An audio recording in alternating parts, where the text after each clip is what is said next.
9. Infância, abuso e a fuga da religião. Há em cada cidade uma tocha, o professor, e um extintor, o padre. Victor Hugo. Começo com um caso da Itália do século XIX. Não estou insinuando que qualquer coisa parecida com essa história terrível possa acontecer hoje. Mas as posturas mentais que ela demonstra são lamentavelmente atuais, mesmo que os detalhes factuais não sejam. Essa tragédia humana oitocentista denuncia sem dó as atitudes religiosas de hoje em dia em relação às crianças. Em 1858, Edgardo Mortara, um menino de 6 anos, filho de judeus que morava em Bolonha, foi capturado pela polícia papal que agia sob as ordens da Inquisição. Edgardo foi arrancado dos braços da mãe em prantos e do pai desesperado e levado ao catecúmeno, casa de conversão de judeus e muçulmanos, em Roma, e a partir de então educado como católico apostólico romano. Tirando as visitas ocasionais e rápidas, sempre sob forte supervisão dos padres, seus pais jamais o viram novamente. A história é contada por David I. Kertzer em seu extraordinário livro, O Sequestro de Edgardo Mortara. A história de Edgardo não era incomum na Itália daquela época e a razão para esses raptos sacerdotais era sempre a mesma. Em todos os casos, a criança havia sido secretamente batizada em algum momento anterior, normalmente por uma babá católica, e a Inquisição mais tarde ficava sabendo do batizado. Uma parte central do sistema de fé católico determinava que, uma vez que uma criança tivesse sido batizada, por mais informal e clandestinamente que fosse, ela era irrevogavelmente transformada em cristã. Naquele universo mental, permitir que uma criança cristã ficasse com seus pais judeus não era uma opção, e eles mantinham firmemente essa postura bizarra e cruel com a maior sinceridade para a indignação do mundo todo. Essa revolta generalizada, aliás, foi desqualificada pelo jornal católico Civiltà Cattolica, que a atribuiu ao poder internacional dos judeus ricos. Soa familiar, não? Exceto pela publicidade que atraiu, a história de Edgardo Mortara era igual a muitas outras. Ele tinha ficado sob os cuidados de Anna Morisi, uma católica analfabeta que tinha então 14 anos. Ficou doente e ela entrou em pânico, achando que ele pudesse morrer. Criada sob a crença automática de que uma criança que morresse sem ser batizada sofreria para sempre no inferno, ela pediu conselhos a um vizinho católico, que lhe mostrou como realizar um batismo. Ela voltou para casa, jogou um pouco da água de um balde na cabeça do pequeno Edgardo e disse: "Eu te batizo em nome do Pai, do Filho e do Espírito Santo." E foi isso. A partir daquele momento, Edgardo era legalmente um cristão. Quando os padres da Inquisição souberam do incidente, anos depois, agiram prontamente, sem se preocupar com as tristes consequências de seu ato. De forma surpreendente, para um ritual que podia ter um significado tão monumental para famílias inteiras, a Igreja Católica permitia e ainda permite que qualquer pessoa batizasse qualquer um. O autor do batismo não precisa ser padre.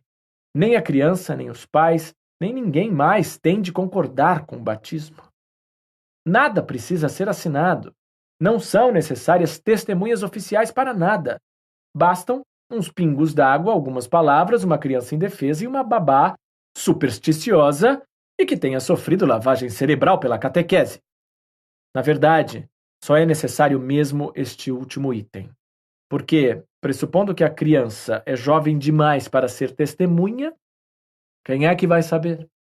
Uma colega americana que foi educada como católica escreveu-me o seguinte: "Costumávamos batizar nossas bonecas.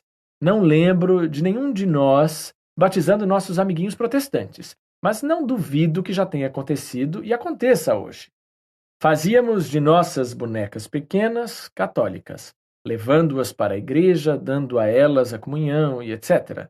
Já tínhamos sofrido lavagem cerebral para ser boas mães católicas desde cedo. Se as meninas do século XIX fossem pelo menos um pouco parecidas com minha colega, é de surpreender que casos como o de Edgardo Mortara não fossem ainda mais comuns.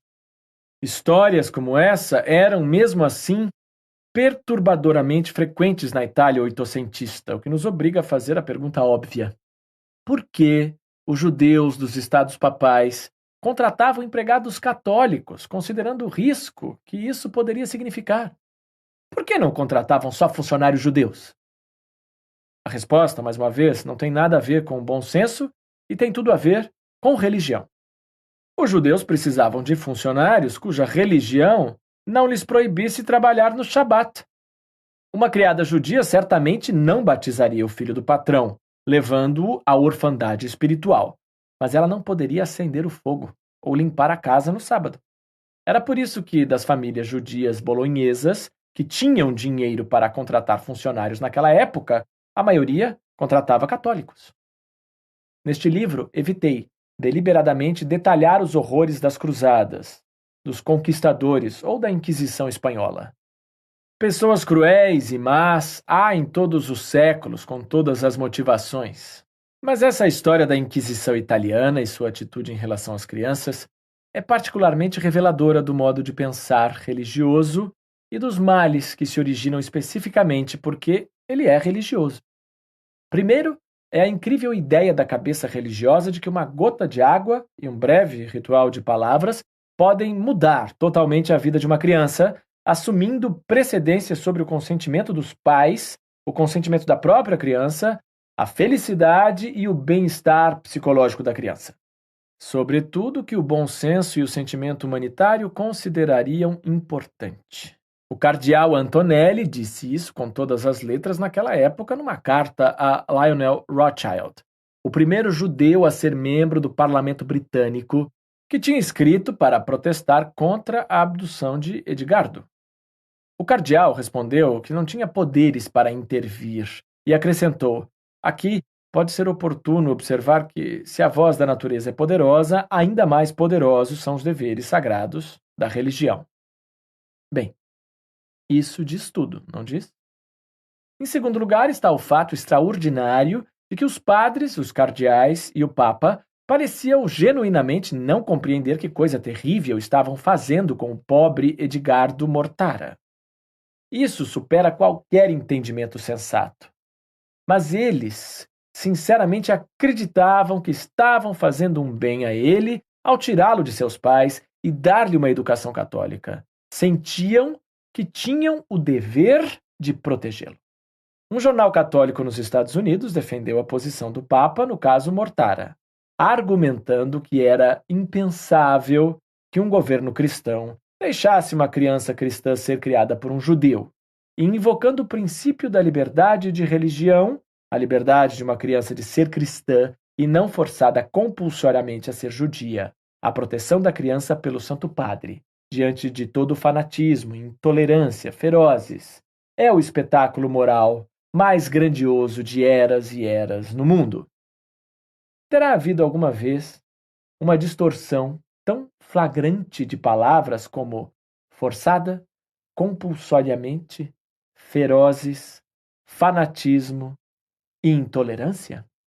E ainda assim, há todas as indicações de que os apologistas católicos, do Papa para baixo, sinceramente acreditavam estar fazendo a coisa certa, absolutamente certa em termos morais e para o bem-estar da criança. Esse é o enorme poder da religião, normal, moderada, de desvirtuar o juízo e perverter a decência humana. O jornal Il Católico estava francamente estupefato com a cegueira generalizada em relação ao favor magnânimo que a Igreja tinha feito a Edgardo Mortara quando o resgatou de sua família judia.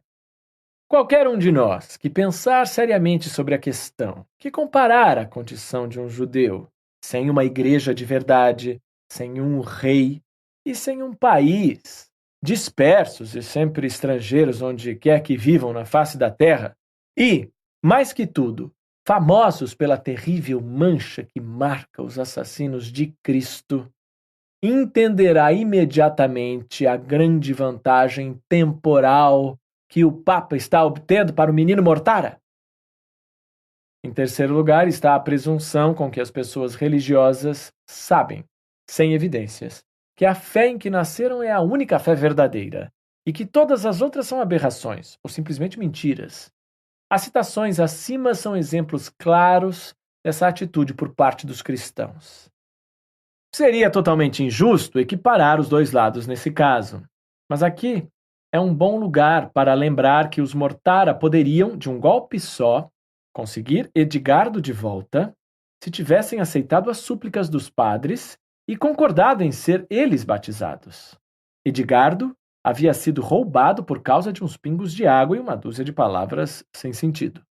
A insensatez da cabeça doutrinada pela religião é tamanha que outro par de respingos era o que bastava para reverter o processo. Para alguns de nós, a recusa dos pais indica uma teimosia injustificada. Para outros, sua postura firme os coloca na longa lista de mártires de todas as religiões ao longo dos séculos. Console-se, mestre Ridley, e seja homem. Acenderemos hoje, pela graça de Deus na Inglaterra, uma chama que, confio, jamais será apagada. Sem dúvida, existem causas pelas quais é nobre morrer. Mas, como os mártires Ridley, Latimer e Cranmer puderam se deixar queimar só para não abrir mão de seu lado pequenense protestante e adotar o lado grandense católico, faz tanta diferença assim de que lado quebrar um ovo cozido? Tamanha é a convicção teimosa, ou admirável, se você vê assim, da mente religiosa, que os Mortara não foram capazes de ceder e aproveitar a oportunidade proporcionada pelo ritual sem sentido do batismo. Será que eles não podiam ter cruzado os dedos? Ou sussurrado um não, bem baixinho enquanto fossem batizados? Não, não podiam. Porque tinham sido criados sob uma religião moderada. E, portanto, levavam toda aquela farsa ridícula a sério. Eu, do meu lado, só penso no pobre Edgardo, nascido involuntariamente num mundo dominado pelo pensamento religioso, desgraçado em meio ao fogo cruzado, praticamente tornado órfão num ato bem intencionado, mas, para uma criança, devastadoramente cruel. Em quarto lugar, para ficar no mesmo tema, está a suposição de que se possa dizer que uma criança de 6 anos tem uma religião, seja ela judaica ou a cristã ou qualquer outra. Para usar outras palavras, a ideia de que batizar uma criança inconsciente pode mudá-la de uma religião para outra em um só golpe parece absurda. Mas certamente não é mais absurda que rotular uma criancinha como pertencente a qualquer religião específica. O que importava para Edgardo não era a sua religião. Ele era pequeno demais para possuir opiniões religiosas ponderadas, mas o amor e o cuidado de seus pais e sua família. E ele foi privado dos dois, por padres celibatários cuja crueldade grotesca só era mitigada pela insensibilidade crassa aos sentimentos humanos normais, insensibilidade da qual uma cabeça sequestrada pela fé religiosa é presa fácil. Mesmo sem a abdução física, não é sempre uma forma de abuso infantil classificar que crianças possuam crenças sobre as quais elas são pequenas demais para ter refletido? Mas a prática persiste até hoje, quase totalmente inquestionada. Questioná-la é meu principal objetivo neste capítulo. Abuso físico e mental. Abuso de crianças por padres hoje em dia significa abuso sexual e sinto-me obrigado logo de saída a colocar a questão do abuso sexual em suas devidas proporções para tirá-la da frente. Já se falou que vivemos numa época de histeria com a pedofilia, uma psicologia de massas que faz lembrar as caças às bruxas de Salem em 1692. Em julho de 2000, o News of the World, aclamado em meio à forte concorrência como o jornal mais repugnante da Grã-Bretanha organizou uma campanha de deduragens, chegando a quase incitar os vigilantes a tomar atitudes violentas, diretas contra os pedófilos. A casa de um pediatra sofreu ataques de fanáticos que não sabiam a diferença entre um pediatra e um pedófilo. A histeria em massa com os pedófilos alcançou proporções de epidemia e levou pânico aos pais. Os Just Williams de hoje, os Huck Finns de hoje, as andorinhas e amazonas de hoje estão sendo privados da liberdade de movimento, que era um dos pontos altos da infância de antigamente, quando o risco verdadeiro, não a sensação de risco de molestação, provavelmente não era menor. Para fazer justiça com o News of the World, na época da campanha, os espíritos estavam acirrados por causa de um assassinato odioso, por motivações sexuais, de uma menina de 8 anos sequestrada em Sussex. Mesmo assim, é claramente injusto lançar contra todos os pedófilos uma vingança apropriada à minúscula minoria de assassinos. Os 3 internatos que frequentei empregavam professores cujo apego aos meninos ultrapassava as fronteiras da adequação. Isso era repreensível. Ainda assim, se 50 anos depois eles fossem classificados por ativistas ou advogados como a mesma coisa que assassinos de crianças, eu me veria obrigado a sair em defesa deles, mesmo tendo sido vítima de uma experiência embaraçosa, mas inofensiva. A Igreja Católica Apostólica Romana ficou com uma fração pesada desse opróbrio retrospectivo. Por muitos motivos diferentes, não gosto da Igreja Católica, mas gosto menos ainda de injustiça, e não consigo deixar de questionar se essa instituição não foi injustamente demonizada nessa questão, especialmente na Irlanda e nos Estados Unidos. Imagino que parte do ressentimento público venha da hipocrisia dos padres, cuja vida profissional é devotada a suscitar a culpa pelo pecado. E há o abuso de confiança por uma figura de autoridade que a criança foi treinada a reverenciar desde o berço. Esses ressentimentos adicionais fazem com que devamos ter ainda mais cuidado em não fazer juízos apressados. Devemos ter consciência do incrível poder da mente de criar falsas lembranças, especialmente quando incentivada por terapeutas inescrupulosos e advogados mercenários. A psicóloga Elizabeth Loftus demonstrou grande coragem diante de interesses velados e malignos ao comprovar como é fácil para as pessoas criar lembranças que são totalmente falsas, mas que, para a vítima, são tão reais quanto as lembranças verdadeiras. Trata-se de uma coisa tão contraintuitiva que os júris são facilmente influenciados pelo depoimento sincero, mas falso das testemunhas. No caso específico da Irlanda, mesmo sem o abuso sexual, a brutalidade dos irmãos cristãos, responsáveis pela educação de uma parcela significativa da população masculina do país, é lendária. E pode-se dizer o mesmo das freiras, frequentemente sádicas e cruéis, que dirigem muitas das escolas irlandesas para meninas.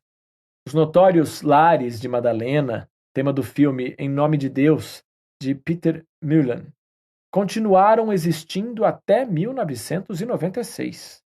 40 anos depois, é mais difícil obter indenizações para surras que para afagos sexuais. E não são poucos os advogados cobrando taxas de vítimas que, se não fosse isso, não estariam vasculhando passado tão distante. Aqueles apertões tão antigos na sacristia valem ouro, alguns tão antigos que o acusado está provavelmente morto e incapaz de mostrar seu lado da história. A Igreja Católica no mundo todo já pagou mais de $1 bilhão em indenizações. Dá quase para se solidarizar com ela, enquanto não lembramos de onde, afinal, veio o dinheiro. Uma vez, depois de uma palestra em Dublin, perguntaram-me o que eu achava dos casos amplamente divulgados de abuso sexual por padres católicos na Irlanda. Respondi que, por mais horrível que o abuso sexual sem dúvida seja, o prejuízo pode ser menor que o prejuízo infligido pela atitude de educar a criança dentro da religião católica. Foi uma declaração instintiva, feita no calor do momento, e fiquei surpreso com o fato de ela ter ganhado uma salva de palmas entusiasmada por parte do público irlandês, composto, reconheço, de intelectuais de Dublin, e provavelmente nada representativo do país em geral. Mas lembrei-me do incidente depois, quando recebi uma carta de uma americana de cerca de 40 anos que tinha sido criada como católica. Aos 7 anos, contou, 2 coisas desagradáveis aconteceram com ela. Sofreu abuso sexual por parte do padre de sua paróquia no carro dele.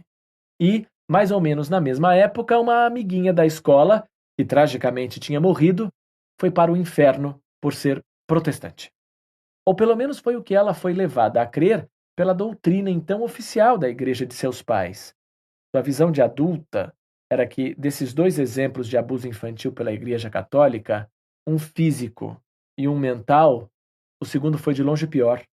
Ela escreveu: ser apalpada pelo padre só deixou uma sensação na cabeça de uma menina de 7 anos, de nojo, enquanto a lembrança de minha amiga indo para o inferno é de um medo gelado, incomensurável.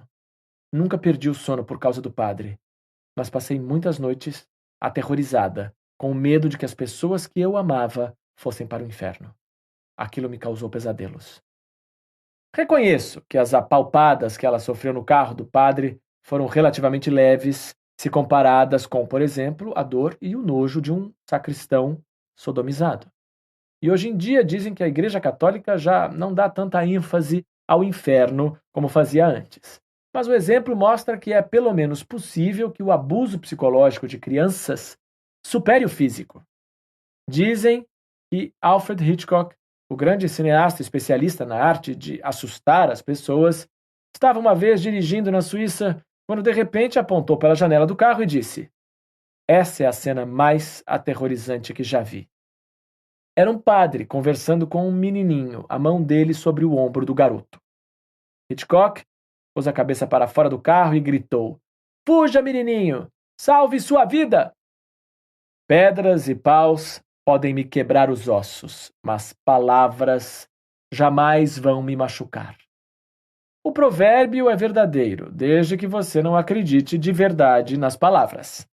Mas se toda a sua educação e tudo que seus pais, professores e padres lhe disseram fizer com que você acredite mesmo, absoluta e completamente, que os pecadores queimam no inferno, ou em algum outro item ridículo de doutrina, como o de que a mulher é propriedade do marido, é totalmente plausível que as palavras possam ter um efeito mais duradouro e prejudicial que ações. Estou convencido de que o termo abuso infantil não é exagero quando usado para descrever o que professores e padres estão fazendo com crianças que incentivam a acreditar em coisas como a punição de pecados mortais inconfessos no inferno eterno. No documentário para a televisão Root of All Evil, ao qual já me referi, entrevistei vários líderes religiosos e fui criticado por pegar no pé de extremistas americanos e não de representantes da corrente principal, como arcebispos. Nota: o arcebispo de Canterbury, o cardeal arcebispo de Westminster e o rabino-chefe da Grã-Bretanha foram convidados a ser entrevistados por mim. Todos recusaram, sem dúvida, com bons motivos. O bispo de Oxford concordou, e foi encantador, e ficou longe de ser extremista, como os outros certamente também teriam ficado. Parece uma crítica justa, exceto pelo fato de que, nos Estados Unidos do século XXI, o que parece extremo para o mundo exterior, na verdade, é a corrente dominante. Um dos meus entrevistados que mais chocou a audiência da televisão britânica, por exemplo, foi o pastor Ted Haggard, de Colorado Springs. Mas, longe de ser um extremo na América de Bush, o pastor Ted é presidente da Associação Nacional de Evangélicos e conta com 30 milhões de integrantes e alega ser consultado por telefone pelo presidente Bush toda segunda-feira. Se eu quisesse entrevistar extremistas de verdade, pelos padrões americanos modernos, eu teria procurado os reconstrucionistas, cuja teologia da dominação prega abertamente uma teocracia cristã nos Estados Unidos. Um colega americano, preocupado, escreveu: os europeus precisam saber que há um show itinerante de aberrações que defende a restituição da lei do Antigo Testamento, matar homossexuais, etc. E que o direito de ocupar cargos públicos e até de votar fique só com cristãos. Multidões da classe média vibram com essa retórica. Se os secularistas não ficarem atentos, dominionistas e reconstrucionistas serão em breve a corrente principal numa verdadeira teocracia americana. Nota: a seguinte história parece ser real, embora no começo eu tenha desconfiado que fosse um golpe satírico do The Onion. É um jogo de computador chamado Left Behind, Eternal Forces, deixado para trás, Forças Eternas. P. Z. Myers resumiu em seu excelente blog Faríngula. Imagine, você é um soldado de infantaria em um grupo paramilitar cujo objetivo é reconstruir os Estados Unidos na forma de uma teocracia cristã e estabelecer sua visão de mundo do domínio de Cristo sobre todos os aspectos da vida. Você faz parte de uma missão tanto religiosa como militar, para converter ou matar católicos, judeus, muçulmanos, budistas, gays e qualquer pessoa que defenda a separação entre igreja e Estado. Outro de meus entrevistados para o programa foi o pastor Keenan Roberts, do mesmo estado do Colorado do pastor Ted. O tipo específico de loucura do pastor Roberts assume a forma do que ele chama de casas do inferno. Uma casa do inferno é um lugar onde as crianças são ensinadas, por seus pais ou suas escolas cristãs, a ter um medo estúpido do que pode acontecer com elas depois que morrerem. Atores fazem encenações aterradoras de pecados específicos, como o aborto e a homossexualidade, com a presença maligna de um diabo de capa escarlate. Essas encenações são um prelúdio para a pièce de résistance, o inferno ele mesmo, com direito a cheiro de enxofre realista e gritos agonizantes dos eternamente amaldiçoados. Depois de assistir a um ensaio em que o demônio era bem diabólico, no estilo batido de um vilão de melodrama vitoriano, entrevistei o pastor Roberts na presença de seu elenco. Ele me disse que a idade ideal para uma criança visitar uma casa do inferno é 12 anos. Aquilo me deixou meio chocado e perguntei a ele se não o preocupava o fato de que uma criança de 12 anos tivesse pesadelos depois de uma de suas apresentações. Ele respondeu: presumo que com honestidade. Prefiro que elas entendam que o inferno é um lugar para o qual elas absolutamente não vão querer ir. Prefiro levar essa mensagem a ela aos 12 anos a ficar sem levar a mensagem e deixá-las viver uma vida de pecado, sem nunca encontrar o Senhor Jesus Cristo. E, se elas acabarem tendo pesadelos por ter passado por isso, acho que será um bem maior a ser conquistado e realizado na vida delas do que só ter pesadelos. Imagino que, se você real e verdadeiramente acreditasse no que o pastor Roberts diz acreditar, também acharia certo intimidar crianças. Não podemos desqualificar o pastor Roberts como um maluco extremista, assim como Ted Haggard. Ele faz parte da corrente dominante nos Estados Unidos de hoje. Eu ficaria surpreso se eles engolissem a crença de alguns religiosos como eles de que é possível ouvir os gritos dos amaldiçoados se colocar o ouvido dentro de vulcões. E de que anelídeos gigantes encontrados em vulcões submersos são a concretização de Marcos, capítulo 9, versículos 43 e 44. E, se tua mão te faz tropeçar, corta, pois é melhor entrares maneta na vida do que, tendo as duas mãos, ires para o inferno, para o fogo inextinguível, onde não lhes morre o verme, nem o fogo se apaga. Como quer que eles acreditem que seja o inferno, todos esses entusiastas do fogo infernal parecem ter a mesma Schadenfreude e arrogância exultante dos que sabem que estarão entre os que serão salvos, bem descrita pelo maior dos teólogos, São Tomás de Aquino, na Suma Teológica. para que os santos possam aproveitar com mais abundância sua beatitude e a graça de Deus, eles têm a permissão de ver a punição dos condenados no inferno. Que bom homem! Nota: compare com a caridade cristã encantadora de Ann Coulter. Desafio qualquer religioso, como eu, a dizer que não ri com a imagem de Dawkins queimando no inferno. Coulter, 2006, página 268. O medo do fogo do inferno pode ser muito real, mesmo entre pessoas, em princípio, racionais. Depois do meu documentário sobre religião para a TV, entre as muitas cartas que recebi estava esta, de uma mulher, obviamente inteligente e honesta. Fui para uma escola católica aos 5 anos e fui doutrinada por freiras armadas de varas, chicotes e bastões. Durante minha adolescência li Darwin, e o que ele disse sobre a evolução fez um enorme sentido na parte lógica de minha cabeça.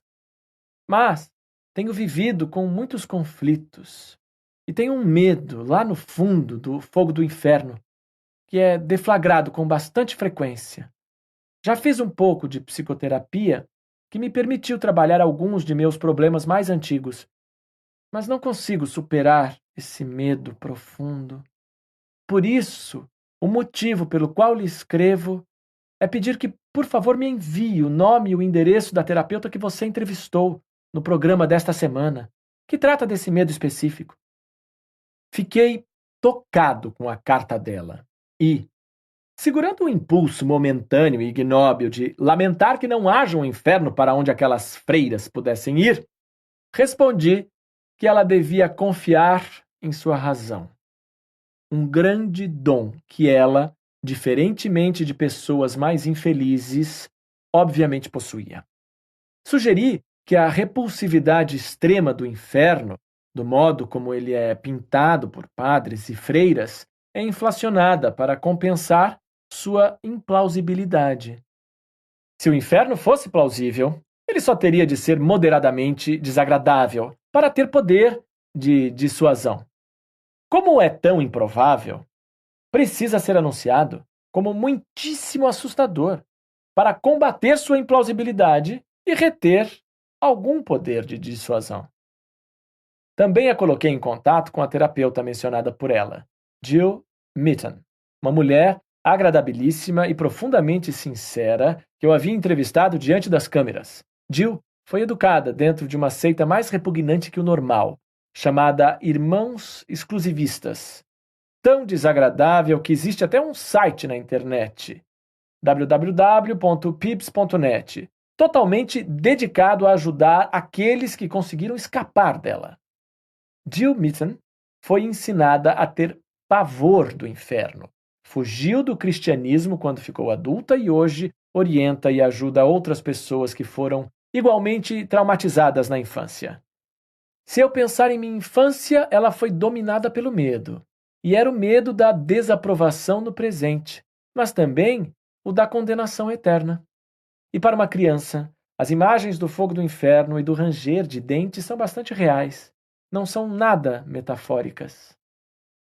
Pedi então a ela que reproduzisse o que lhe haviam dito sobre o inferno quando ela era criança, e a resposta foi tão tocante quanto a expressão de seu rosto durante a longa hesitação antes de dizer: é estranho, não é? Depois de todo esse tempo, isso ainda tem o poder de me abalar. Quando você me faz essa pergunta, o inferno é um lugar apavorante. É a completa rejeição por Deus. É o juízo final. Há fogo de verdade, há tormentos de verdade, tortura de verdade. E isso continua para sempre. Portanto, não há descanso. Ela prosseguiu me contando sobre o grupo de apoio que comanda para refugiados de uma infância semelhante à dela. E falou de como é difícil para muitos deles deixar o culto. O processo de sair é extraordinariamente difícil. Você está deixando para trás toda uma rede social, todo um sistema em que você praticamente cresceu. Está deixando para trás um sistema de crença que manteve por anos. Muitas vezes você abandona familiares e amigos, você deixa de existir para eles. Pude contribuir contando minha experiência com as cartas de americanos, dizendo que leram meus livros e abriram mão de sua religião em consequência disso. É desconcertante o número dos que continuam dizendo que não se atrevem a contar à família ou que contaram à família e tiveram resultados terríveis. O texto a seguir é típico. O autor é um jovem estudante de medicina americano. Senti a necessidade de escrever-lhe uma mensagem porque compartilho de sua visão sobre a religião. Uma visão que, tenho certeza de que você sabe disso, provoca isolamento nos Estados Unidos. Cresci numa família cristã e, embora nunca tenha engolido muito bem a ideia da religião, só recentemente tive coragem de contar isso para alguém. Esse alguém era minha namorada, que ficou horrorizada. Sei que uma declaração de ateísmo pode causar choque, mas agora é como se ela me visse como uma pessoa completamente diferente. Ela diz que não pode confiar em mim porque meus princípios morais não vêm de Deus. Não sei como vamos superar isso, e não quero dividir minha crença com outras pessoas próximas a mim, porque temo a mesma reação de desgosto. Não tenho a expectativa de que me responda. Só escrevo porque imaginei que você se solidarizaria comigo e teria a mesma frustração.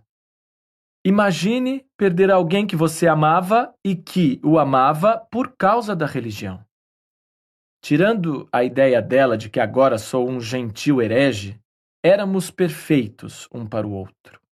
Isso me faz lembrar de sua observação de que as pessoas fazem coisas insanas em nome da fé. Obrigado pela atenção. Respondi a esse rapaz infeliz, ressaltando que, se a namorada havia descoberto alguma coisa sobre ele também tinha descoberto algo sobre ela. Ela era mesmo boa o suficiente para ele? Eu duvidava. Já mencionei a atriz e comediante americana Julia Sweeney e sua luta determinada e engraçada para encontrar algum traço redentor na religião e de resgatar o Deus de sua infância e de suas dúvidas de adulta.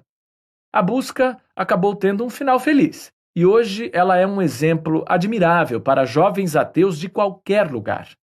O dénouement é talvez a cena mais emocionante do show dela, Letting Go of God.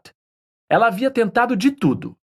E então, quando eu ia do meu escritório, no quintal, para minha casa, percebi que havia uma vozinha sussurrando na minha cabeça.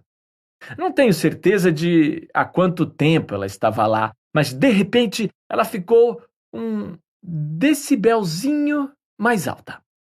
Ela sussurrou: Deus não existe. E tentei ignorá-la, mas ela ficou um pouquinho mais alta. Deus não existe. Deus não existe. Ai, meu Deus, Deus não existe! E estremeci. Senti que estava escorregando da tábua de salvação. Então pensei, mas não consigo. Não sei se eu consigo não acreditar em Deus. Preciso de Deus. Quer dizer, temos uma história juntos. Mas não sei não acreditar em Deus. Não sei fazer isso. Como levantar da cama? Como levar o dia? Me senti desequilibrada. Pensei, ok, calma, vamos experimentar por 1 minuto os óculos de não acreditar em Deus. Só coloque os óculos e dê uma rápida espiada com eles. E depois imediatamente o jogue fora.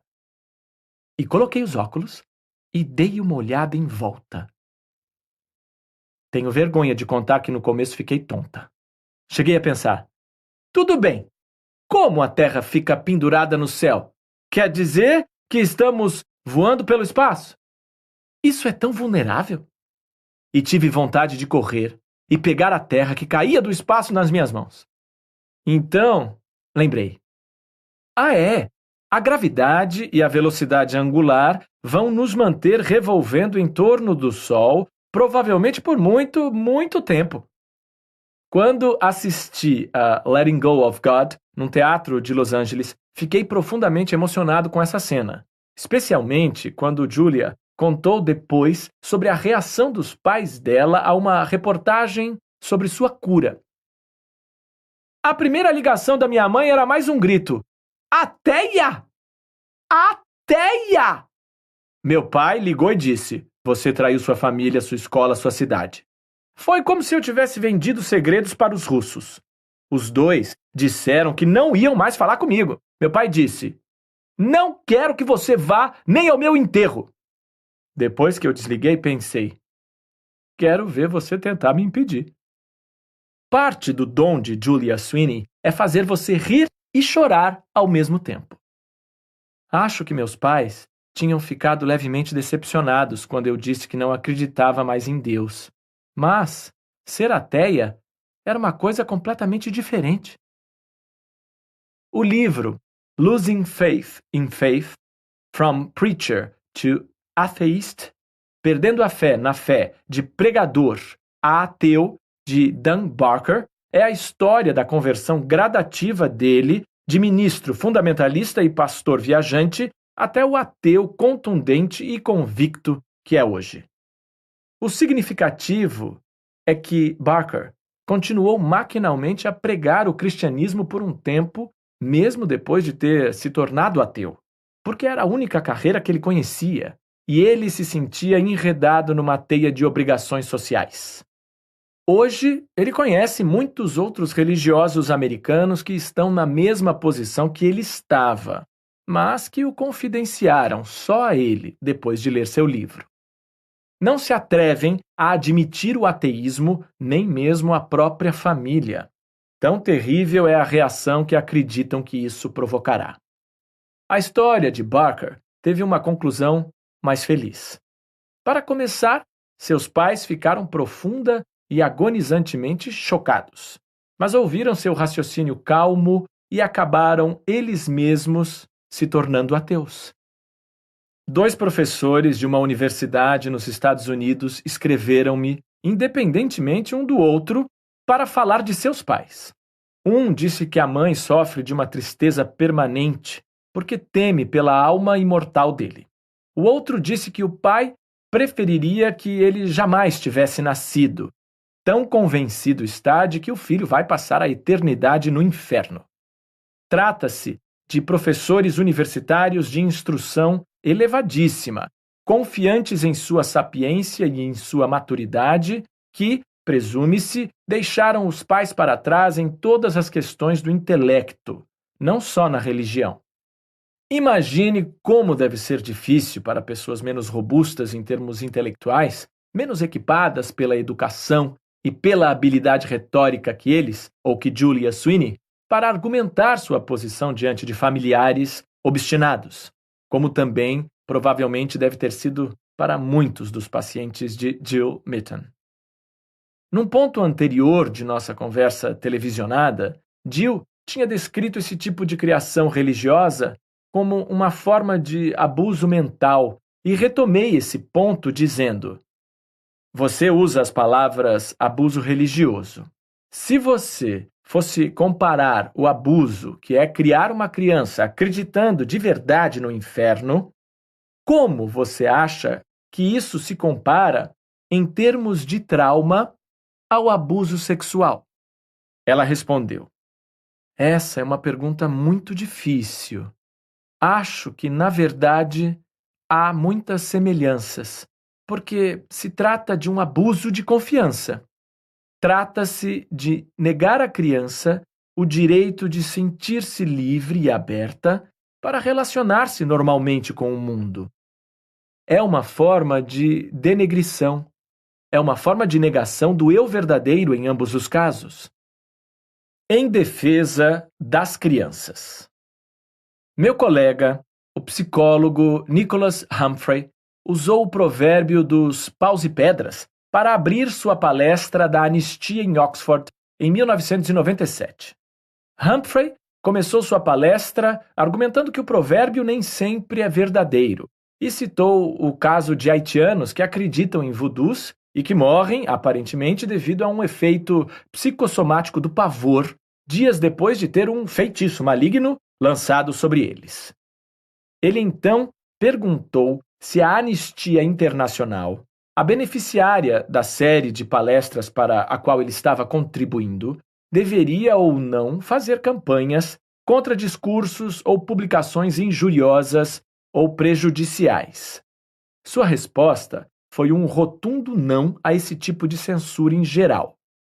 A liberdade de expressão é uma liberdade preciosa demais para mexermos com ela. Mas ele prosseguiu, entrando em choque com sua personalidade de liberal, na defesa de uma exceção importante.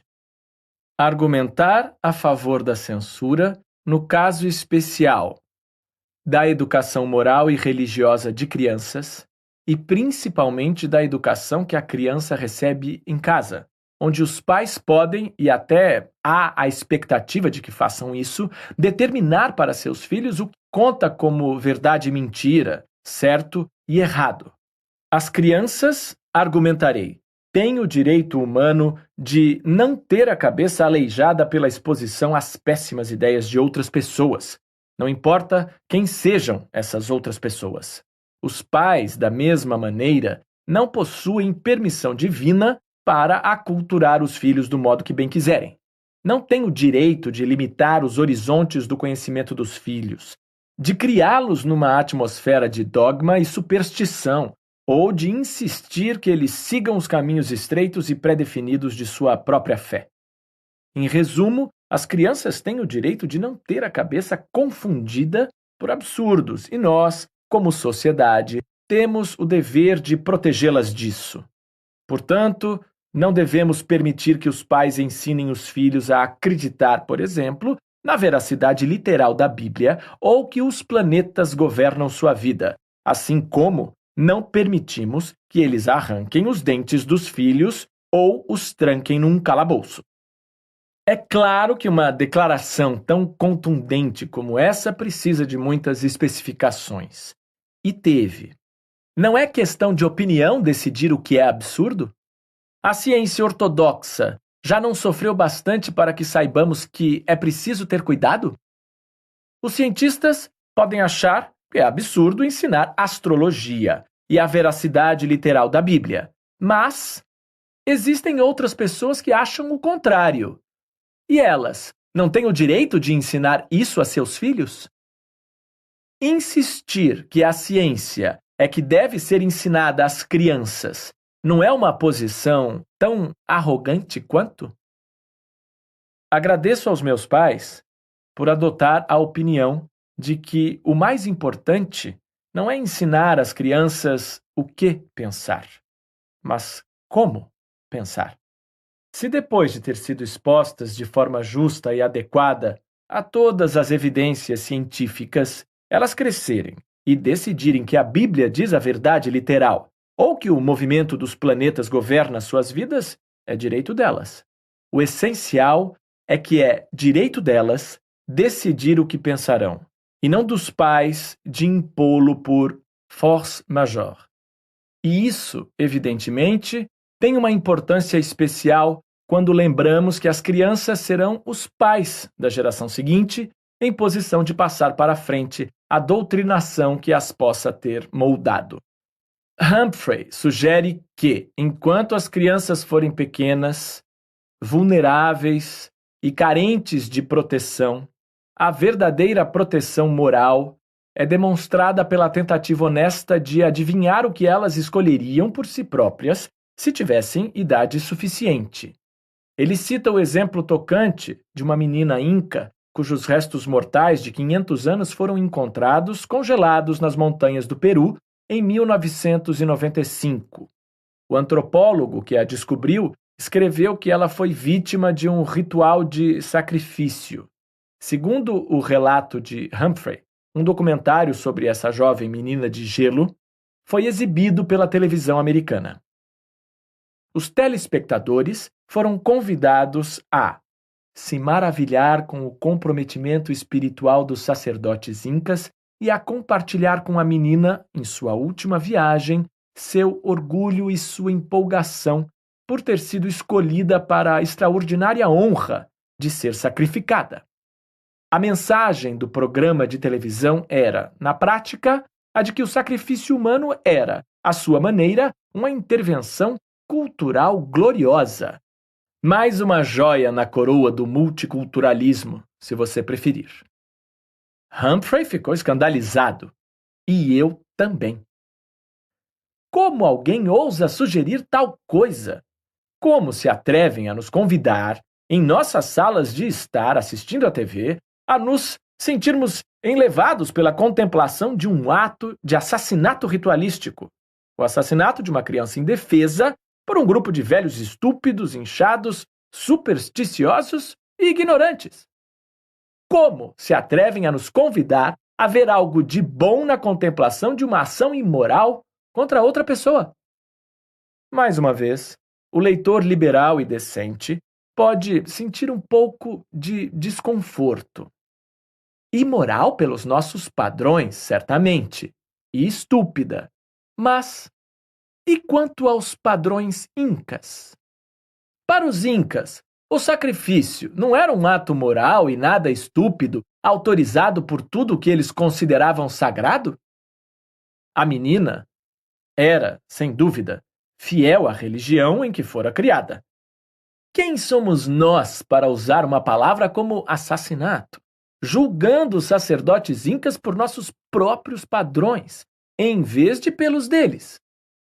Talvez a menina estivesse arrebatadoramente feliz com seu destino. Talvez ela realmente acreditasse que estava indo direto para o paraíso eterno, aquecida pela companhia radiante do Deus Sol. Ou talvez, como é bem mais provável, ela tenha gritado de pavor. A tese de Humphrey e minha é que, independentemente de ela ter sido ou não uma vítima consentida, há fortes motivos para supor que ela não teria dado seu consentimento se tivesse pleno domínio dos fatos. Suponha, por exemplo, que ela soubesse que o Sol, na verdade, é uma bola de hidrogênio, mais quente que 1 milhão de graus Kelvin, convertendo-se em hélio pela fusão nuclear, e que ele se formou, originalmente, de um disco de gás a partir do qual o resto do sistema solar, incluindo a Terra, também se condensou. Presume-se, então, que ela não teria idolatrado o Sol como se fosse um deus, e isso teria alterado sua perspectiva sobre ser sacrificada para agradar-lhe. Não se pode culpar os sacerdotes incas por sua ignorância, e talvez seja rude chamá-los de estúpidos e inflados, mas pode-se culpá-los por ter empurrado suas crenças para uma criança que era pequena demais para decidir se deveria ou não idolatrar o Sol. A tese adicional de Humphrey é que os autores do documentário atual e seu público podem ser acusados de ver beleza na morte da menina, algo que enriquece nossa cultura coletiva. A mesma tendência a glorificar o exotismo de costumes religiosos étnicos e de justificar crueldades em nome dele aparece a todo momento. Ela é a fonte de conflitos internos na cabeça de pessoas liberais e de bem, que, por um lado, não suportam o sofrimento e a crueldade, mas, por outro, foram treinadas por pós-modernistas e relativistas a respeitar as outras culturas tanto quanto a sua. A mutilação genital, às vezes chamada de circuncisão feminina, é sem dúvida terrivelmente dolorosa e sabota o prazer sexual das mulheres. Na verdade, esse provavelmente é seu propósito subjacente. E uma metade da cabeça liberal quer abolir a prática. A outra metade, porém, respeita as culturas étnicas e acha que não devemos interferir se eles quiserem mutilar as meninas deles. Nota: ela ainda é uma prática regular na Grã-Bretanha atual. Uma autoridade do sistema escolar contou-me de meninas britânicas que estavam sendo enviadas para um tio em Bradford para ser circuncidadas em 2006. As autoridades fazem vista grossa, com medo de ser consideradas racistas na comunidade. A questão, é claro, é que as meninas deles, na verdade, são as meninas das meninas. E a vontade delas não deve ser ignorada. Mais difícil é responder: e se uma garota disser que quer ser circuncidada? Mas ela, sendo plenamente adulta, em retrospectiva, não gostaria que aquilo nunca tivesse acontecido? Humphrey afirma que nenhuma mulher adulta que tenha deixado de ser circuncidada quando criança se apresenta como voluntária para a operação quando mais velha. Depois de uma discussão sobre os Amish e seu direito de educar seus próprios filhos a seu próprio modo, Humphrey é duro ao falar de nosso entusiasmo, como sociedade, pela manutenção da diversidade cultural. Tudo bem, você pode dizer, é difícil para uma criança Amish, ou assídica, ou cigana, ser moldada por seus pais como são. Mas, pelo menos, o resultado é que essas tradições culturais fascinantes subsistem.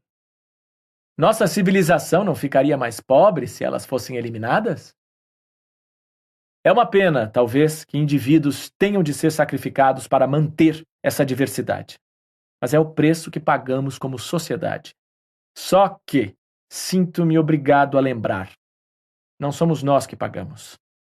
São eles.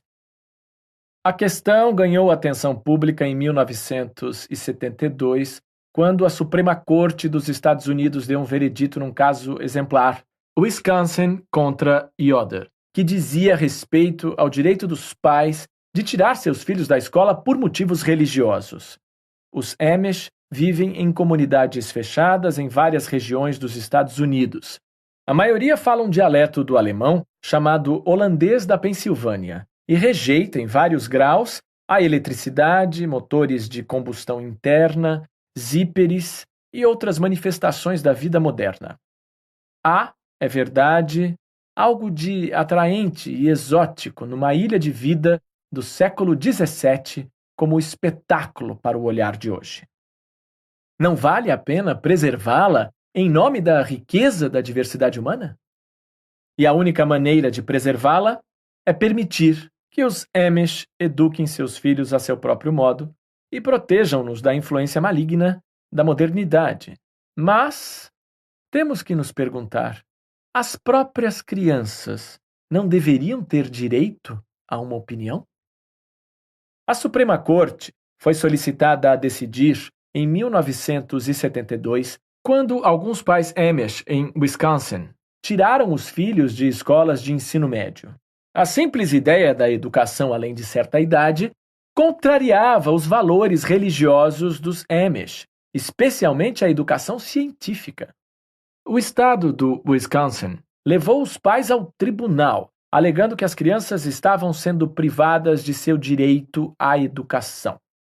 Depois de passar por várias instâncias da justiça, o caso acabou chegando à Suprema Corte dos Estados Unidos, que deu um veredito dividido, 6-1, a favor dos pais. A opinião da maioria, descrita pelo juiz-chefe Warren Burger, incluía o seguinte trecho: como mostra o histórico, a frequência compulsória à escola até a idade de 16 anos para crianças Amish carrega consigo uma ameaça muito real de minar a comunidade e a prática religiosa dos Amish da forma como elas existem hoje. Elas têm ou de abandonar a crença e ser assimiladas pela sociedade em geral, ou são forçadas a migrar para alguma outra região mais tolerante. A opinião minoritária do juiz William O. Douglas foi que as próprias crianças deveriam ter sido consultadas. Elas realmente queriam abreviar sua educação? Queriam mesmo ficar na religião Amish? Nicholas Humphrey teria ido mais além. Mesmo que as crianças tivessem sido consultadas e tivessem manifestado a preferência pela religião Amish, dá para supor que elas fariam a mesma coisa se tivessem sido educadas e informadas sobre as alternativas disponíveis? Para que isso fosse plausível, não deveria haver exemplos de jovens do mundo exterior protestando e se apresentando como voluntários para se unirem aos Amish? O juiz Douglas foi mais adiante, mas numa direção ligeiramente diferente. Ele não via nenhum motivo especial para dar às opiniões religiosas dos pais um status especial para decidir até onde se podia permitir a eles privar seus filhos da educação. Se a religião constitui a base para uma exceção, crenças laicas também não se qualificariam? A maioria dos juízes da Suprema Corte traçou um paralelo com alguns valores positivos das ordens monásticas, cuja presença em nossa sociedade é passível de ser considerada enriquecedora. Mas, como afirma Humphrey, há uma diferença crucial. Os monges optam pela vida monástica por livre e espontânea vontade. As crianças Amish nunca optam por ser Amish. Elas nasceram dentro da comunidade e não tiveram escolha. Há uma condescendência devastadora em sacrificar pessoas, especialmente crianças, no altar da diversidade e na virtude da preservação de uma variedade de tradições religiosas. O restante de nós vive feliz com nossos carros e computadores, vacinas e antibióticos. Mas vocês, pessoinhas exóticas com seus chapéus e calçolas, suas carroças, seu dialeto arcaico e suas casinhas de banho, vocês enriquecem nossa vida. É claro que se deve permitir que vocês aprisionem suas crianças em seu túnel do tempo seiscentista. Senão, perderíamos uma coisa irrecuperável, uma parte da maravilhosa diversidade da cultura humana. Uma pequena parte de mim consegue ver alguma coisa nisso, mas a maior parte fica com enjoo. Um escândalo educacional. O primeiro-ministro de meu país, Tony Blair, invocou a diversidade quando desafiado na Câmara dos Comuns pela deputada Jenny Tounge a justificar o subsídio governamental a uma escola do Nordeste da Inglaterra que, de forma quase isolada na Grã-Bretanha, ensina o criacionismo bíblico literal. O Sr. Blair respondeu que seria triste se preocupações relativas àquela questão interferissem na obtenção de um sistema escolar tão diverso como o que podemos ter. A escola em questão, o Emmanuel College, em Gateshead, é uma das academias municipais criadas por uma iniciativa da qual o governo Blair se orgulha. Benfeitores ricos são incentivados a contribuir com uma soma relativamente pequena, 2 milhões de libras no caso do Emmanuel, que é contemplada por uma soma bem maior de dinheiro público, 20 milhões de libras para a escola, mais os custos de administração e de salários, de forma perpétua, e que também dá ao benfeitor o direito de controlar o ethos da escola, a nomeação da maioria dos diretores, a política para a exclusão ou inclusão de alunos e muito mais. O benfeitor do Emmanuel College, com 10% dos custos, é Sir Peter Vardy, um rico negociante de carros que tem o honorável desejo de dar às crianças de hoje a educação que ele gostaria de ter recebido, e o desejo menos honorável de incutir nelas suas convicções religiosas pessoais. Nota: H. L. Mencken foi profético quando escreveu: no fundo do coração de todo evangelista há a carcaça de um vendedor de carros. Vardy, infelizmente, se misturou com um grupinho de professores fundamentalistas de inspiração americana, liderado por Nigel McCoy, que foi diretor do Emmanuel College e agora dirige um consórcio inteiro de escolas de Vardy. Dá para julgar o nível do entendimento científico de McCoy por sua crença de que o mundo tem menos de 10 mil anos, e também pela seguinte declaração: mas pensar que evoluímos de uma explosão, que éramos macacos, isso parece inacreditável quando se olha para a complexidade do corpo humano.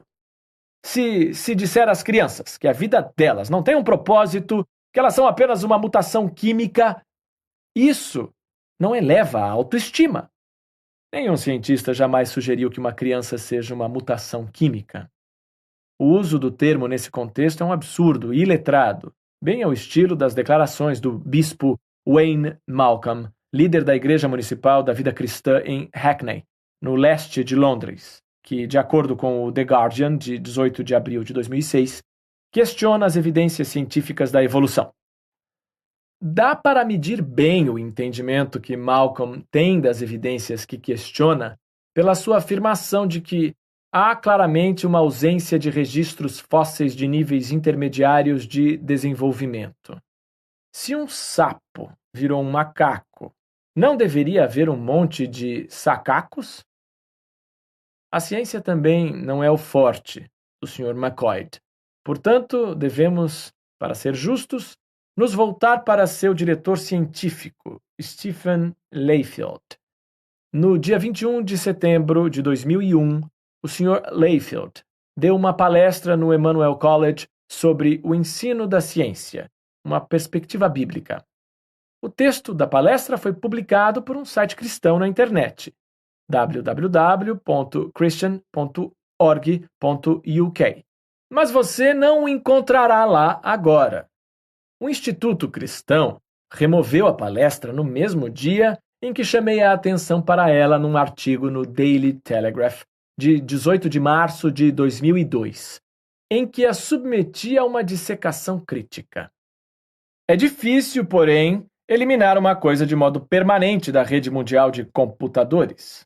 As ferramentas de busca obtêm sua velocidade, em parte porque mantêm cachês de informação, e eles persistem inevitavelmente por algum tempo, mesmo depois de os originais terem sido apagados. Um jornalista britânico atento, Andrew Brown, o primeiro correspondente do The Independent para questões religiosas, prontamente localizou a palestra de Layfield, baixou-a do cachê do Google e a publicou a salvo em seu próprio site na internet, www.darwinwars.com/lunatic/liars/Layfield. Você perceberá que as palavras usadas por Brown para a URL já são por si sós um material divertido de leitura.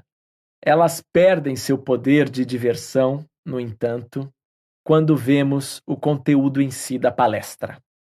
Aliás, quando um leitor curioso escreveu para o Emmanuel College para perguntar por que a palestra havia sido retirada do site, recebeu a seguinte resposta hipócrita da escola, novamente registrada por Andrew Brown.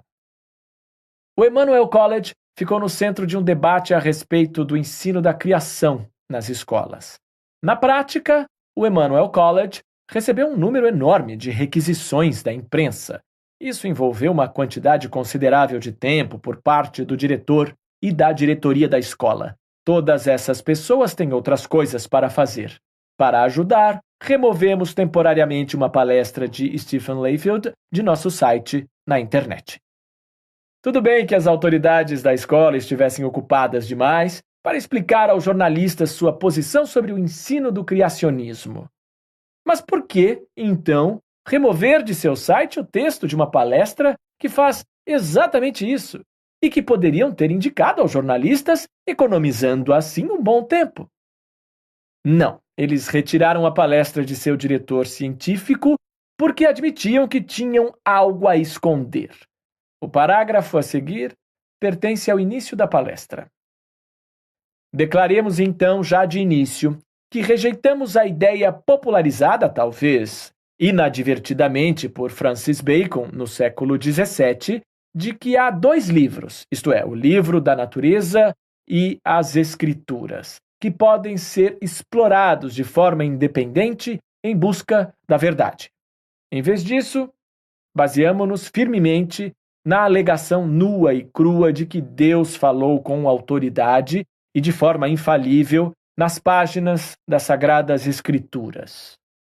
Por mais frágil, antiquada ou antiga que essa afirmação possa parecer, especialmente para uma cultura de descrentes, embriagada pela TV, podemos ter a certeza de que é a fundação mais robusta possível que se pode estabelecer para servir de base a uma construção. Continue se beliscando. Você não está sonhando. Não se trata de um orador qualquer, numa tenda no Alabama, mas o diretor científico de uma escola na qual o governo britânico está despejando dinheiro e que é orgulho de Tony Blair. Cristão devoto, o Sr. Blair realizou a cerimônia de abertura de um dos acréscimos posteriores à rede de escolas de Vardy. A diversidade pode ser uma virtude, mas não é mais diversidade. É maluquice. Layfield prossegue listando as comparações entre a ciência e as escrituras, concluindo em todos os casos onde parece haver um conflito que as escrituras são preferíveis. Quando ressalta que as geociências não fazem parte do currículo nacional, Layfield diz: seria especialmente prudente para todos que ministram esse aspecto do curso que se familiarizem com os trabalhos sobre a geologia do dilúvio, de Whitcomb e Morris. Sim, geologia do dilúvio significa o que você acha que significa. Estamos falando da Arca de Noé. Arca de Noé! Quando as crianças podiam estar aprendendo o incrível fato de que a África e a América do Sul já foram grudadas e que se separaram com a mesma velocidade com que as unhas crescem. Leia mais o que Layfield, o diretor de ciências, fala sobre o dilúvio de Noé. Uma explicação rápida e recente para um fenômeno que, de acordo com evidências geológicas reais, levou centenas de milhões de anos para produzir-se. Devemos reconhecer, dentro de nosso grande paradigma geofísico, a historicidade de um dilúvio mundial, como descrito em Gênesis, capítulo 6, versículo 10. Se a narrativa bíblica é certa e as genealogias relacionadas, por exemplo, Gênesis, capítulo 5, versículo 1, Crônicas, capítulo 1, Mateus, capítulo 1 e Lucas, capítulo 3. São completas. Temos de assumir que essa catástrofe global ocorreu num passado relativamente recente. Seus efeitos estão aparentes de maneira abundante por toda parte. As evidências principais estão nas rochas sedimentares repletas de fósseis, nas amplas reservas de combustíveis de hidrocarbonetos, carvão, petróleo e gás, e nos relatos lendários sobre um dilúvio tão grande como aquele, comuns a vários grupos populacionais em todo o mundo.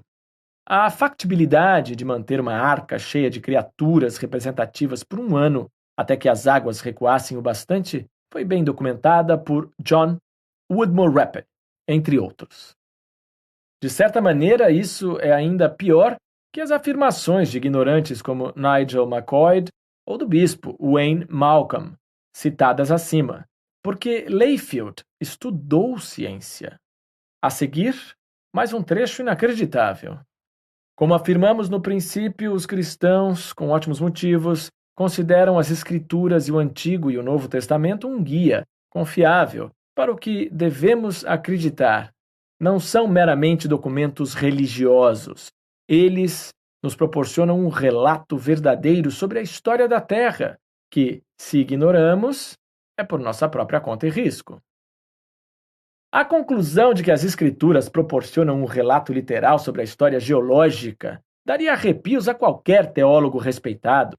Meu amigo Richard Harris, bispo de Oxford, e eu escrevemos uma carta conjunta para Tony Blair e fizemos com que 8 bispos e 9 cientistas importantes a assinassem. Entre os 9 cientistas estavam o então presidente da Royal Society, que havia sido conselheiro científico-chefe de Tony Blair, os secretários de Biologia e de Física da Royal Society, o astrônomo real, hoje presidente da Royal Society, o diretor do Museu de História Natural e Sir David Attenborough, talvez o homem mais respeitado da Inglaterra.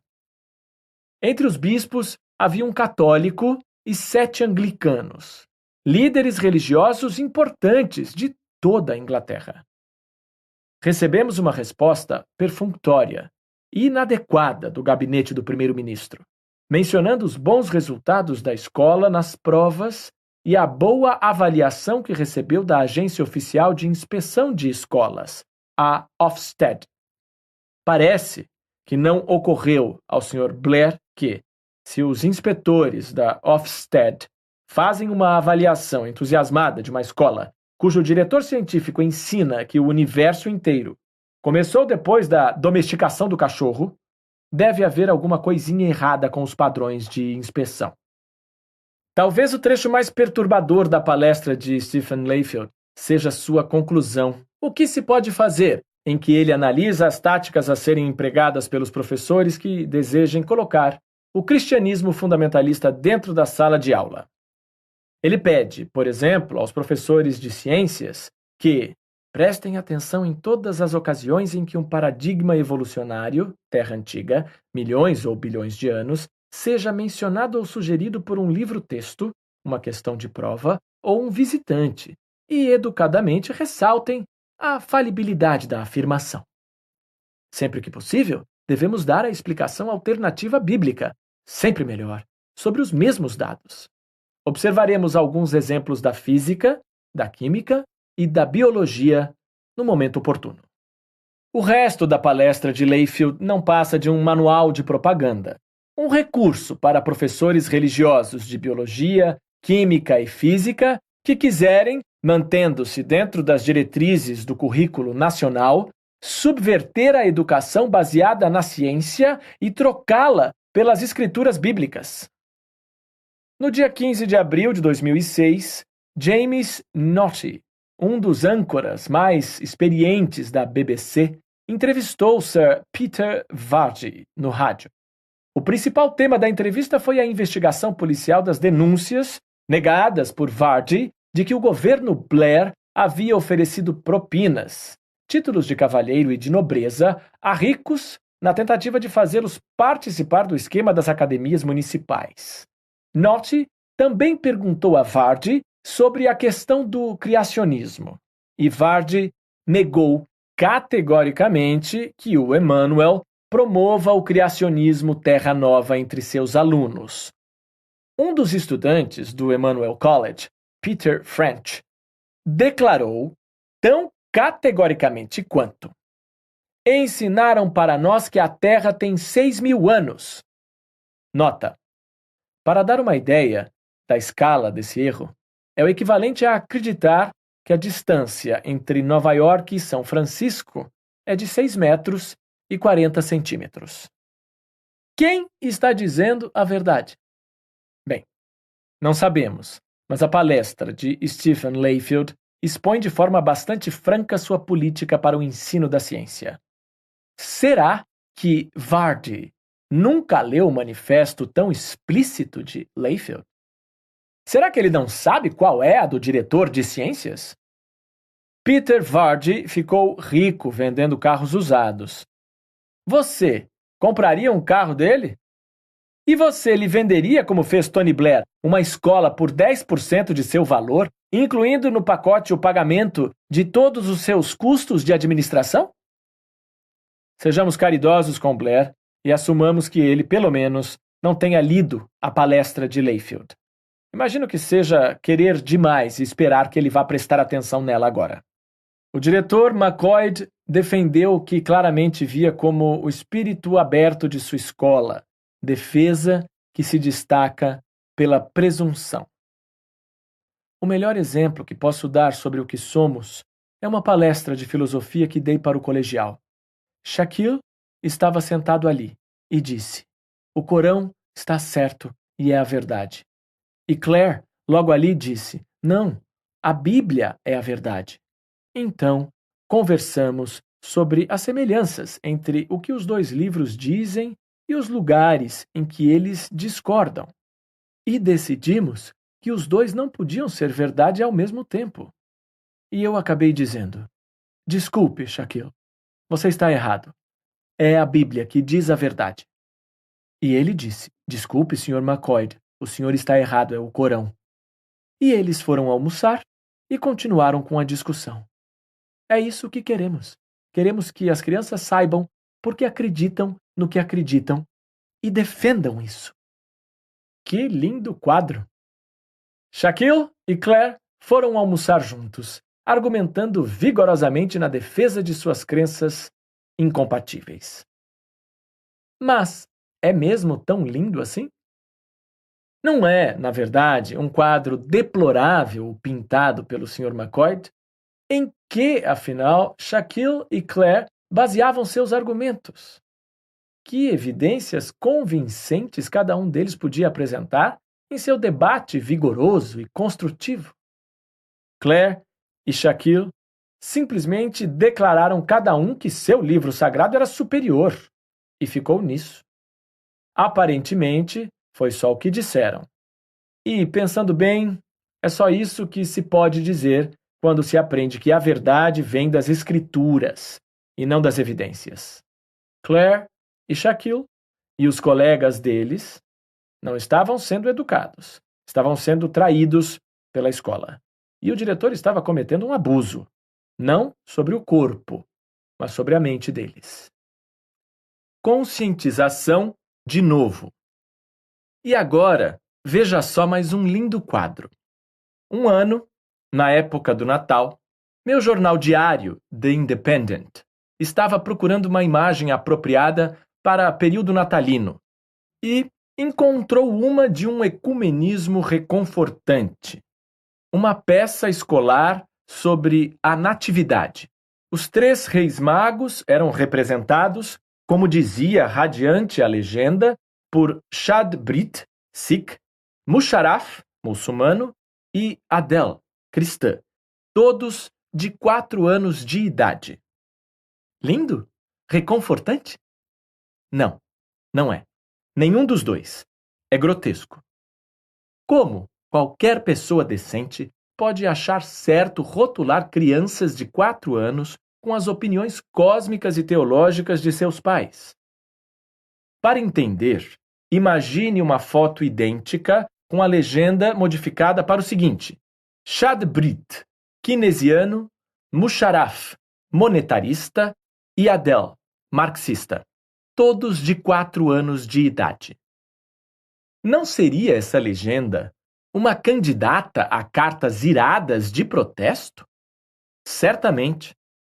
Mas, por causa do status estranhamente privilegiado da religião, não se ouviu nenhum pio, como não se ouve em nenhuma ocasião semelhante. Só imagine a revolta se a legenda dissesse: Shad Brit, ateu, Musharraf, agnóstico, e Adele, humanista laica, todos de 4 anos de idade.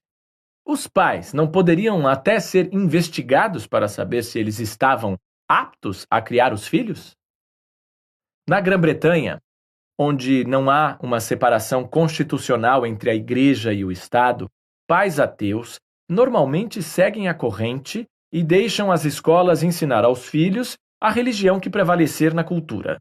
A TheBright.net, uma iniciativa americana para redenominar os ateus como brilhantes, da mesma forma que os homossexuais conseguiram se redenominar como gays, é escrupulosa ao estabelecer as regras para que as crianças se inscrevam. A decisão de ser um brilhante tem de ser da criança. Qualquer jovem que tiver ouvido que ele ou ela tem de ser ou devia ser brilhante não pode ser brilhante. Você consegue imaginar uma igreja ou mesquita divulgando uma ordem tão abnegada? Mas elas não deviam ser obrigadas a fazer isso?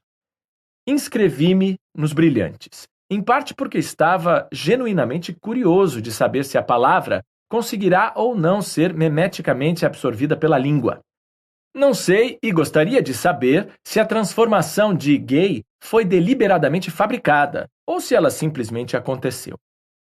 A campanha dos brilhantes enfrentou turbulências logo de cara ao ser alvo de ataques furiosos por parte de alguns ateus, petrificados pelo medo de ser chamados de arrogantes.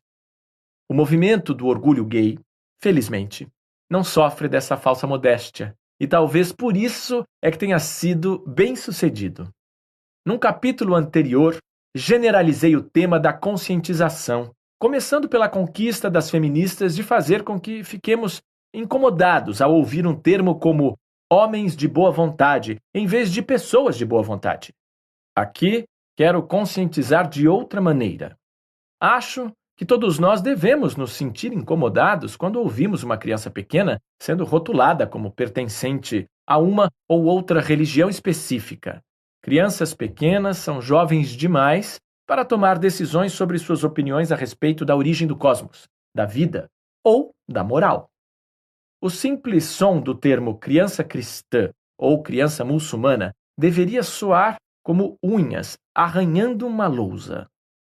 Abaixo está transcrita uma reportagem datada de 3 de setembro de 2001 do programa Irish Areas, da emissora americana de rádio KPFT-FM. Meninas católicas enfrentaram protestos de unionistas quando tentavam entrar na escola primária para meninas Santa Cruz, na Airdoyne Road, no norte de Belfast. Oficiais do Regimento Real do Ulster, Royal Ulster Constabulary, RUC, e soldados do exército britânico tiveram de afastar os manifestantes que tentavam isolar a escola. Barreiras de contenção foram erguidas para permitir às crianças passar pelo protesto e chegar à escola. Os unionistas gritavam ofensas sectárias enquanto as crianças, algumas de 4 anos de idade, eram protegidas pelos pais ao entrar na instituição. Enquanto crianças e pais entravam pelo portão principal da escola, os unionistas lançavam garrafas e pedras. É natural que qualquer pessoa de bem estremeça com tudo o que essas infelizes meninas tiveram que passar. Estou tentando fazer com que também estremeçamos com a simples ideia de chamá-las de meninas católicas. Unionistas, como já afirmei no capítulo 1, não passa do eufemismo medroso da Irlanda do Norte para protestantes, assim como nacionalistas é o eufemismo para católicos. Gente que não hesita em classificar crianças como católicas e protestantes. Não tem coragem de aplicar os mesmos rótulos religiosos, de forma bem mais apropriada, a terroristas e gangues de adultos. Nossa sociedade, incluindo o setor não religioso, já aceitou a ideia absurda de que é normal e correto doutrinar crianças pequenas na religião de seus pais e colar rótulos religiosos nelas: criança católica, criança protestante, criança judia, criança muçulmana, etc. Embora não haja nenhum outro rótulo comparável, não existem crianças conservadoras, nem crianças liberais, nem crianças republicanas, nem crianças democratas. Por favor, conscientize-se e faça barulho sempre que vir isso acontecendo. Uma criança não é uma criança cristã, não é uma criança muçulmana, mas uma criança de pais cristãos ou uma criança de pais muçulmanos. Essa nomenclatura, aliás, seria um excelente instrumento de conscientização para as próprias crianças. Uma criança que ouve que é filha de pais muçulmanos perceberá imediatamente que a religião é algo que cabe a ela escolher ou rejeitar, quando tiver idade suficiente para tal. Na realidade, dá para fazer uma boa defesa dos benefícios educacionais do ensino de religião comparada. Minhas próprias dúvidas foram suscitadas, certamente, por volta dos 9 anos, pela lição, que não foi dada pela escola, mas pelos meus pais, de que a religião cristã em que eu havia sido educado era apenas uma entre vários sistemas de crenças incompatíveis entre si. Os apologistas da religião sabem disso e muitas vezes ficam com medo. Depois da reportagem sobre a peça da Natividade no The Independent, não houve nenhuma única carta ao editor reclamando da rotulação religiosa de crianças de 4 anos. A única carta negativa veio da Campanha pela Educação Real, cujo porta-voz, Nick Seaton, disse que a educação religiosa ecumênica era extremamente perigosa. Por quê? As crianças hoje em dia aprendem que todas as religiões têm o mesmo valor, o que significa que a delas não tem nenhum valor especial. É verdade. É exatamente isso. Esse porta-voz tem razão de se preocupar. Em outra ocasião, o mesmo indivíduo disse: apresentar todas as fés como igualmente válidas é errado. Todo mundo tem o direito de achar que sua fé é superior às outras, sejam hindus, judeus, muçulmanos ou cristãos. Senão, qual é a graça de ter fé? Qual é mesmo? Que absurdo transparente! Essas fés são incompatíveis entre si. Senão, qual é a graça de achar que sua fé é superior? A maioria delas, portanto, não pode ser superior às outras. Deixemos que as crianças aprendam sobre as diferentes fés. Deixemos que elas percebam sua incompatibilidade e deixemos que tirem suas próprias conclusões sobre as consequências dessa incompatibilidade. Quanto a se alguma delas é válida, deixemos que concluam quando tiverem idade suficiente. Educação religiosa como parte da cultura literária. Tenho de admitir que até eu fico meio desconcertado com a ignorância bíblica normalmente demonstrada por pessoas educadas em décadas mais recentes que eu. Ou talvez não tenha a ver com a década. Já em 1954, segundo Robert Hind, em seu meticuloso livro Why Gods Persist, uma pesquisa da Gallup, nos Estados Unidos, mostrou o seguinte: 3/4 dos católicos e protestantes não sabiam dizer o nome de sequer um único profeta do Antigo Testamento. Mais de 2/3 não sabiam quem proferiu o Sermão da Montanha. Um número significativo achava que Moisés era um dos 12 apóstolos de Jesus. Isso, repetindo, foi nos Estados Unidos, que são dramaticamente mais religiosos que outras partes do mundo desenvolvido. A Bíblia King James, de 1611, a versão autorizada, possui trechos de valor literário extraordinário por si só, como, por exemplo, o Cântico dos Cânticos e o Sublime Eclesiastes, que já me disseram ser ótimo também no original, em hebraico. Mas o principal motivo de a Bíblia ter de fazer parte de nossa educação é o fato de ela ser uma importante fonte de cultura literária. A mesma coisa aplica-se às lendas dos deuses gregos e romanos, e aprendemos sobre eles sem que ninguém peça que acreditemos neles. Leia abaixo uma lista rápida de frases e termos bíblicos ou inspirados na Bíblia que são comuns na língua literária ou coloquial, da poesia consagrada ao clichê banal, de provérbios a fofocas. Crescei e multiplicai-vos. A leste do Éden. A costela de Adão. Acaso sou eu tutor do meu irmão? A marca de Caim. Tão velho quanto Matusalém. Escada de Jacó. Terra alheia. Sem olhos em Gaza. A fartura da terra. Boi gordo. Estrangeiro em terra estranha. Terra que mana leite e mel. Deixa ir o meu povo.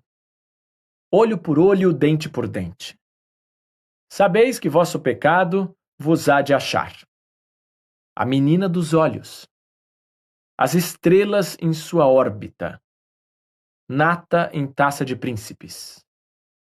Do forte saiu doçura. Filisteu. Davi e Golias. Ultrapassando o amor das mulheres. Como caíram os valentes? Sabedoria salomônica. Jezebel. Rainha de Sabá. Não me contaram a metade. Paciência de Jó. A sabedoria vale mais que as riquezas. Leviatã. Boa palavra. Vaidade das vaidades. Tudo tem seu tempo. Não é dos ligeiros o prêmio, nem dos valentes a vitória.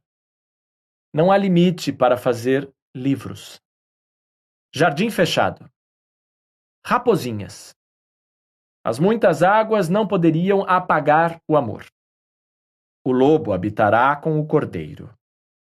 Comamos e bebamos, que amanhã morreremos. Põe em ordem a tua casa. Pregar no deserto. Para os perversos não há paz. Ser tirado da terra dos viventes. O tigre não muda suas listras. A encruzilhada. Daniel na cova dos leões.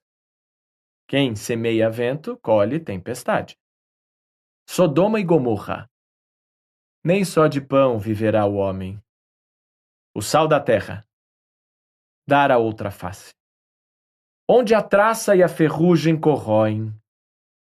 Lançar pérolas aos porcos. Lobo em pele de cordeiro. Vinho novo em odre velho. Choro e ranger de dentes. Quem não está comigo está contra mim. Julgamento de Salomão. Cair em solo rochoso. A manada dos porcos desembestados. Sacudir o pó dos vossos pés. Um profeta só não é honrado em sua terra. As migalhas da mesa. Sinal dos tempos. Cova de ladrões. Fariseu. Sepulcros caiados. Guerras e rumores de guerras. Servo bom e fiel. Separar as ovelhas dos cabritos. Lavo minhas mãos. O Shabat foi feito para o homem, não o homem para o Shabat. Vinde a mim, as criancinhas. As moedas da viúva pobre. Médico de si mesmo. Bom samaritano. Passar do outro lado da rua. Vinhas da ira. Ovelhas perdidas. Filho pródigo. Um grande abismo entre nós e vós. Não sou digno de desatar-lhes as correias das sandálias. Atire a primeira pedra. Jesus chorou. Ninguém tem amor maior do que este. Onde está, ó morte, teu aguilhão? Espinho na carne. Lucro sujo. A raiz de todo mal. Lute o bom combate. Eu sou o princípio e o fim. Armagedon. De profundis. Quo vadis. Cada uma dessas expressões, frases ou clichês vem diretamente da Bíblia. Certamente a ignorância em relação à Bíblia empobrece o apreço à literatura. E não apenas da literatura séria e solene. O verso a seguir, do Lord Juiz Bowen, é de um humor engenhoso. A chuva choveu sobre os justos, e também sobre os camaradas injustos. Mas mais sobre os justos, porque os injustos tinham dos justos o guarda-chuva. Nota do tradutor. The rain raineth on the just, and also on the unjust fella, but chiefly on the just, because the unjust hatch the justice umbrella. Mas a diversão é menor se você não captar a alusão a Mateus, capítulo 5, versículo 45. Porque ele faz nascer o seu sol sobre os maus e bons, e vir chuvas sobre justos e injustos.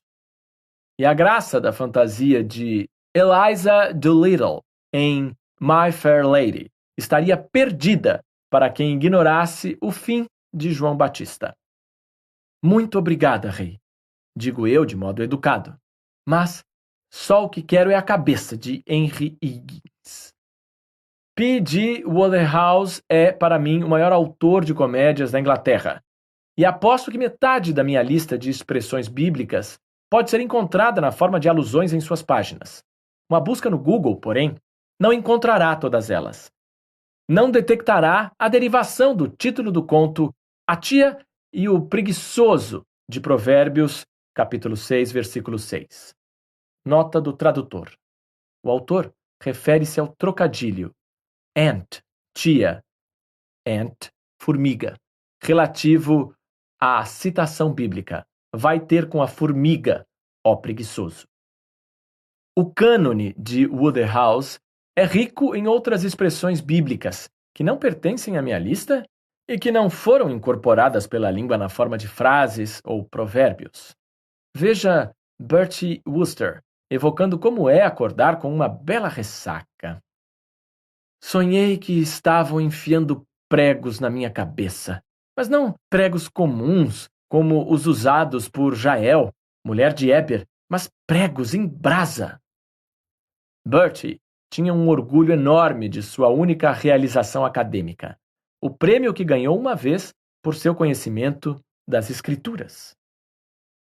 O que vale para os textos de comédia na Inglaterra vale de modo ainda mais óbvio para a literatura séria.